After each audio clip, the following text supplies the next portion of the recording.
Welcome back. Welcome back. This is the last part of Law 3 of 48 Laws of Power that we're reading. We finished up the New World Order. That was good. Matter of fact, we're going to start on this. And this is a secret society, the Trilateral Commission, that this is the shadow power of our government. But anyway, and the elite planning for world management. And this is the new world. This is another book I have from the 80s that, but we ain't getting into that. I don't know. I might read a chapter today. No, I'm not. I'm not. So this is the end of law number 3 because it was long and I had to ponder on this information because it really make you think as far as deception. Conceal your intentions. Don't let your left hand know what your right hand doing. Don't let people know what your plans are. Because you can't really trust nobody these days at all. They all fake, most of them. If you find one or two friends, you lucky. You really lucky because most of these people out here is fake, and that's included family and friends, or so-called friends. But now, this was deep. It made me ponder. If you believe that deceivers are colorful folk who mislead with elaborate lies and tall tales, you are greatly mistaken. The best deceivers utilize a bland and inconspicuous front that calls to attention to themselves. They know that extravagant words and gestures immediately raise suspicion. That's a fact. Instead, they envelope their mark in the familiar, what is this word? The banal, the harmless. In Yellow Kid Wells' dealings with Sam Giesel, the familiar was a business deal. In Ethiopian case, it was Selassie's misleading, exactly what Bouncer would have expected from a weaker warlord. Hold on, let me move this book this way because I need some light. Once you have lured your sucker's attention with the familiar, they would not notice the deception being perpetuated behind their backs. This derives from a simple truth. People can only focus on one thing at a time. It is really too difficult for them to imagine that the bland and harmless person they are dealing with is simultaneously setting up something else. That's a fact. That is a fact. I do it all the time.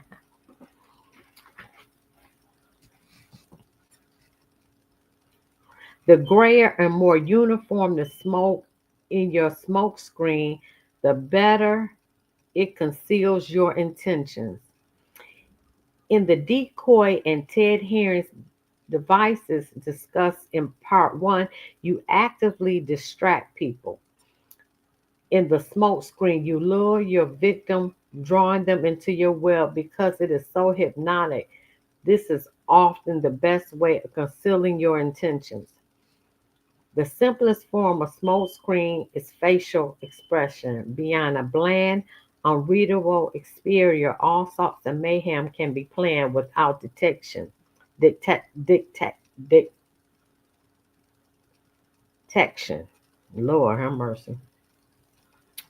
This is a woman that the most powerful men in history have learned to perfect. It is said that one could read Franklin D. Roosevelt's face.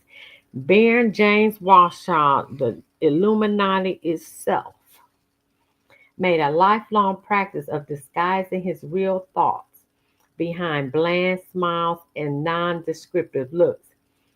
Stanford wrote of Talleyrand, never with a face less of barometer. Henry Kissinger, another Illuminati. These are high-ranking elites. Will bore his opponents around the negotiating table. Hey, cuz we finished up the 48 laws of power and I'm trying to get some good lighting so I can finish reading this chapter. How you doing? So I popped up on your screen. I just want to finish this real quick video. Okay, so we talked about Rothschild, like I said, Illuminati itself, Henry Kissinger, Illuminati himself.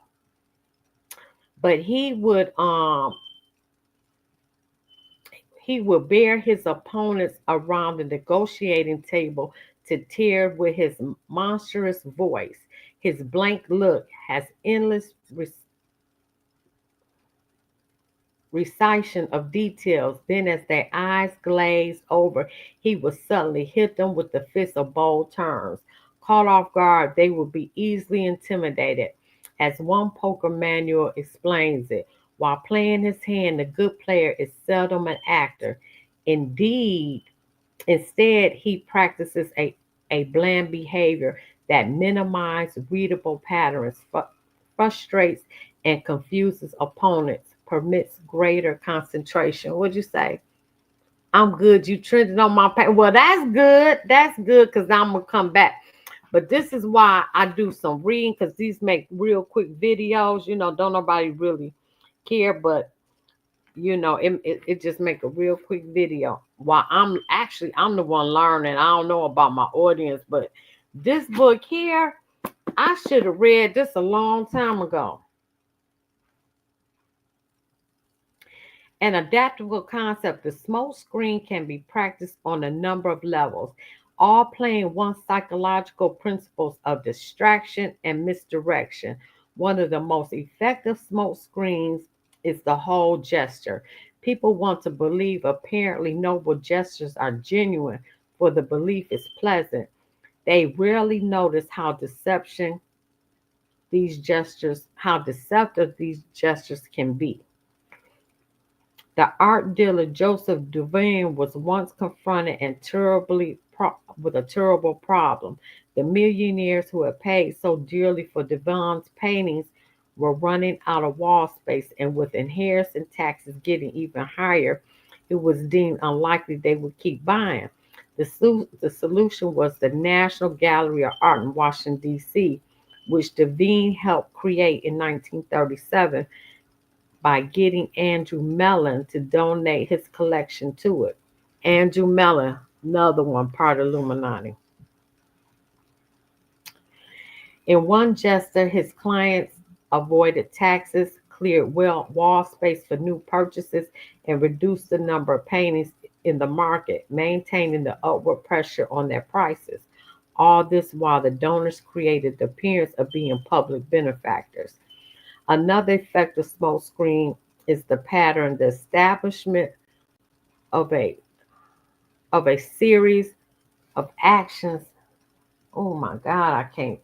That seduce the victim into believing you will continue in the same way. The pattern plays on a psychological of anticipation. Our behavior confronts the patterns, or so we like to think. In 1878, the American robber Baron J. Gold, he was part of the Brave New World. Oh my God, we got to get off into that. That movie break down all the Illuminati moves as far as the New World Order, which that book we just finished. Jay Gall. Wow, everybody in the Brave New World was looking for Jay Gall to find him, but he had vanished while the Brave New World, the New World Order was establishing itself.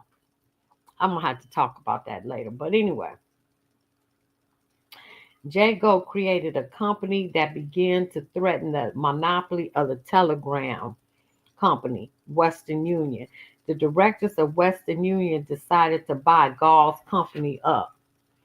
They had to spend a holy sum of money, but they figured they had managed to rid themselves of an irritating competitor. A few months later, Gold was at it again. complaining he had been treated unfairly. He started up a second company to compete with Western Union and its new acquisition. The same thing happened again. Western Union bought him out to shut him down.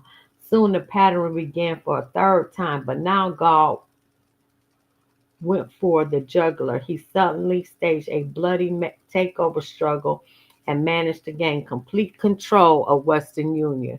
Thank you, cuz I love you. He had established a pattern that had tricked the company's director into thinking his goal now was to be bought out at a handsome amount of money. Once they paid him off, they relaxed and failed to notice that he was actually playing for higher wages. Now, that was a smart maneuver. Mm. The pattern is powerful in that it deceives the other person into expecting the opposite of what you are really doing. Damn, that's good. That's good. Deceive the other person into not actually knowing what you're doing. That's a fact. Never let your right hand know what your left hand doing. Remember, it takes patience and humility to dull your brilliant colors, to put on a mask of inconspicuous. Do not despair at having to wear such a bald mask. It is often your unreadability that draws people to you and makes you appear a person of power because you got a poker face. I don't have a poker face. Everything's showing my face. But I can see if you do have a poker face, people can't read you. They don't know what you're thinking or what's behind that. But I never had, because everything be in my, be like, you know, so. Have you ever heard of a skillful general who intends to surprise a citadel, announcing his plans to his enemy? Conceal your purpose and hide your progress. Do not disclose the extent of your designs until they cannot be opposed, until the combat is over. Win the victory before you declare the war. Damn, that's good. Win the victory before you declare the war. That is powerful. And I'm gonna have to ponder on that. Win the victory. Wow, that's good. In a word, initiate those warlike people whose designs are not known except by the ravaged country through which they have passed. Okay, this is the last page because this law 3 was deep to me. That's why I had to break it down. No smoke screen, red herring, false sincerity, or any other divisionary device will succeed in concealing your intentions. If you already have an established reputation for deception, and as you get older and achieve success, it often becomes increasingly difficult to disguise your cunning. Everyone knows you practice deception. Persist in playing naive, and you run the risk of seeming the rankiest hypocrite, which will severely limit your room to maneuver. In such cases, it is better to own up to own up to appear to an honest role, or better. Did somebody say something? Yeah, ain't that powerful? Let me see. Not only will you be admired for your frankness, but most wonderful and strange of all, you will be able to continue your strategy. As P.T. Barnum, the 19th century king of humbuggery, grew older, he learned to embrace his reputation as a grand deceiver. At one point, he organized a buffalo hunt in New Jersey, complete with Indians and a few imported buffalo. He publicized the hunt as genuine, but it came off as to be completely fake, that the crowd, instead of getting angry and asking for their money back, was greatly amused. They knew Barnum pulled tricks all the time. That was the secret of his success, and they loved him for it. Learning a lesson from this affair, Barnes stopped concealing all of his devices when revealing his deceptions in a tell-all autobiography. The world wants to be deceived. And finally, although it is wise to divert attention from your purposes by presenting a bland, familiar exterior, there are times when the colorful, conspicuous gesture is the right divisionary tactic. The great charlatan mountebanks of the 17th and 18th century Europe used humor and entertainment to deceive their audience. Dazzled by a great show, the public would not notice the charlatan's real intentions. Thus, the star studded, oh shit, wait a minute. Thus, the star charlatan himself would appear in town in a night black coach drawn by black horses. Clowns, tightrope walkers, and star entertainers will occupy him, pulling people into his demonstrations of quick portions. The charlatan made entertainment seem like a business of the day. The business of the day was actually the sale of the elixirs, the horses, and quick portions. Spectacle and entertainment clearly are excellent devices to conceal your intentions, but they cannot be used indefinitely. The public grows tired and suspicious and eventually catches on to the trick. And indeed, the charlatans had to move quickly from town to town before world, world, a lower world, spread that the portions were useless and the entertainment a trick. Powerful people with bland exteriors, on the other hand, the Talleyrands, the Rothschilds, and we're going to talk about them damn Rothschilds because I got a portion on them. They are the Rothschilds, Haile Selassie, can practice their deceptions in the same place throughout their lifetime. Their act never wears thin and rarely causes suspicion. The colorful smoke screen should be used cautiously, then and only when the occasion is right.